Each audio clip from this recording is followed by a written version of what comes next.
काव्या, घोड़ी बन जाओ मामा।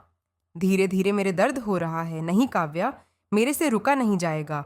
घोड़ी बन जाओ या गुफा में डालने दो। गांव की सर्दियों की रातों में जब चांदनी खेतों पर चादर की तरह बिछी होती थी, अर्जुन और काव्या के बीच एक अनकही कहानी आकार ले रही थी। अर्जुन 28 साल का युवक था, जो लंबे समय बाद अपने गांव आया था। उसकी बहन का घर, जहां उसकी भांजी काव्या रहती थी, अब उसका ठिकाना था। काव्या 21 साल की खूबसूरत और सपनों से भरी लड़की थी। पहली ही नज़र में अर्जुन उसकी मासूमियत और चमकती आंखों से खिंच गया। पहली मुलाकात का जादू। अर्जुन जब पहली बार काव्या से मिला तो वह घर के आंगन में तुलसी को पानी दे रही थी। सफ़ेद सूट में लिपटी काव्या की मासूमियत और सादगी ने अर्जुन को जैसे थाम लिया। काव्या ने हंसते हुए कहा, मामा, शहर के लोग गांव में कैसे रहते हैं? अर्जुन ने मुस्कुराते हुए जवाब दिया, तुम्हारी तरह मासूम और खूबसूरत होकर। उस पल दोनों की आंखों में कुछ ऐसा था जो शब्दों से परे था। काव्या अर्जुन के मजाकिया अंदाज और गहरी आवाज से प्रभावित हो रही थी, और अर्जुन काव्या की हरकतों और चुलबुलेपन से। खेतों में पहली मुलाकात। एक दिन काव्या अर्जुन को गांव के खेत दिखाने ले गई। हरे भरे खेतों के बीच दोनों ने लंबी बातें की। अर्जुन ने काव्या से पूछा, तुम्हारा सबसे बड़ा सपना क्या है? काव्या ने मुस्कुराते हुए कहा, एक ऐसा साथी जो मुझे समझे और मुझे खुद से ज्यादा प्यार करे। अर्जुन ने उसे हल्के से देखा और कहा, शायद तुम्हारा सपना मेरे जैसा ही कोई होगा। काव्या हंस पड़ी, लेकिन उसकी आंखों में शरारत थी। हवा में उड़ते उसके बाल और मुस्कान अर्जुन को गहराई तक भिगो रहे थे। करीबियां बढ़ने लगीं। रात के खाने के बाद अक्सर काव्या और अर्जुन घर की छत पर बैठते थे। एक रात जब आसमान में तारे झिलमिला रहे थे, काव्या ने अर्जुन से पूछा, क्या आपको कभी प्यार हुआ है?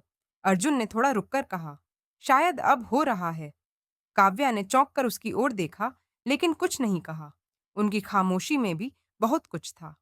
अगली सुबह जब काव्या चाय बना रही थी, अर्जुन उसके पास आया और उसके बालों में फंसा फूल निकालते हुए कहा, तुम्हारी खूबसूरती को ये फूल भी नहीं छू सकते। काव्या शर्म से लाल हो गई और रसोई से बाहर चली गई। पहली छुअन। एक दिन गांव के तालाब के पास अर्जुन और काव्या अकेले थे। काव्या तालाब के पानी में पत्थर फेंक रही थी और अर्जुन उसे चुपचाप देख रहा था। अचानक काव्या का पैर फिसला और वह गिरने लगी। अर्जुन ने उसे संभाल लिया। उनके बीच की नजदीकी ने दोनों के दिलों को धड़कने पर मजबूर कर दिया। अर्जुन ने काव्या के चेहरे को हल्के से छूते हुए कहा, तुम्हें पता है, तुमसे दूर जाना अब मेरे लिए मुश्किल हो रहा है। काव्या ने कांपती आवाज में कहा, तो मत जाइए। रिश्ते की उलझन, उनकी बढ़ती नजदीकियां अब उनकी सीमाओं को तोड़ने लगी थीं। अर्जुन जानता था कि यह रिश्ता समाज के लिए अस्वीकार्य था, लेकिन दिल के भावों को दबाना आसान नहीं था। एक रात अर्जुन ने काव्या से कहा, यह प्यार हमें मुश्किल में डाल सकता है। काव्या ने उसकी आंखों में देखते हुए कहा, अगर यह प्यार है तो इसे गलत क्यों माना जाए? त्याग और विदाई, समाज और परिवार के डर ने दोनों को तोड़ दिया। अर्जुन ने फैसला किया कि वह गांव छोड़ देगा। काव्या ने उसे रोका नहीं, लेकिन उसकी आंखों में आंसू थे। विदाई के वक्त अर्जुन ने काव्या से कहा, तुम्हारी मुस्कान मेरी सबसे बड़ी याद है। अंत अर्जुन ने काव्या से दूर जाकर अपने दिल के प्यार को हमेशा के लिए अपने अंदर छिपा लिया।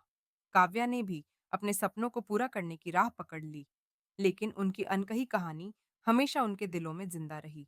यह कहानी बताती है कि प्यार की भावनाएं कितनी गहरी हो सकती हैं, लेकिन सामाजिक सीमाओं का सम्मान भी उतना ही जरूरी है।